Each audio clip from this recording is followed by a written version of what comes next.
So ನೀವು 2014ರಿಂದ ಅಂದರೆ ಏನು ಮೋದಿ ಗೌರ್ಮೆಂಟ್ ಬಂದಾಗಿಂದವೇ ವಿಜಯ್ ಅವರ ಪ್ರಿಪ್ರೇಷನ್ ಇದೆ ಅನ್ನೋದನ್ನು ಸಾಬೀತುಪಡಿಸ್ಬೋದು.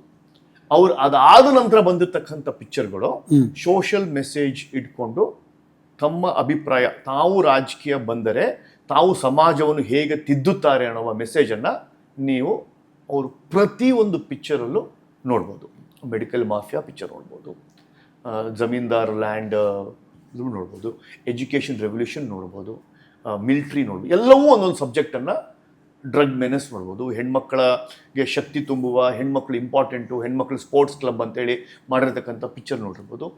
ಎಲ್ಲವೂ was a planned to meet the mind of a middle class. ಇಲ್ಲಿ ಮಿಡಲ್ ಕ್ಲಾಸನ್ನು ಅವ್ರು ಟಾರ್ಗೆಟ್ ಮಾಡ್ಕೊಂಡು ಬಂದಿದ್ದಾರೆ. ಸೊ ಅವ್ರು ಬರೀ ಸ್ಕ್ರೀನ್ ಮೇಲೆ ಅಷ್ಟೇ ಹೀರೋ ನೋಡ್ತಿರಲಿಲ್ಲ, ಈ ಥರದೊಂದು ವ್ಯಕ್ತಿತ್ವ ನಮ್ಮ ಕಣ್ಮುಂದೆ ನಾಯಕನಾಗಿದ್ದರೆ ನಮ್ಗೆ ಒಳ್ಳೇದಾಗುತ್ತೆ ಅಂತ. ಹಾಗೆಯೇ ಅವರು 1.5 ಲಕ್ಷ ಫ್ಯಾನ್ ಕ್ಲಬ್ಬನ್ನು, 85,000 registered available on the internet. ಹಾಂ, ನಾವು ನೀವು ಗೂಗಲ್ ಮಾಡಿದ್ರೆ 85,000 ಫ್ಯಾನ್ ಕ್ಲಬ್, ತಾಲೂಕು ಜಿಲ್ಲಾವಾರು ಇರ್ತಕ್ಕಂಥ ಅಡ್ರೆಸ್, ಪಿನ್ ಕೋಡ್ ನೀವು ಅವ್ರಿಗೆ ಅಫಿಷಿಯಲಿ ರಿಜಿಸ್ಟರ್ಡ್.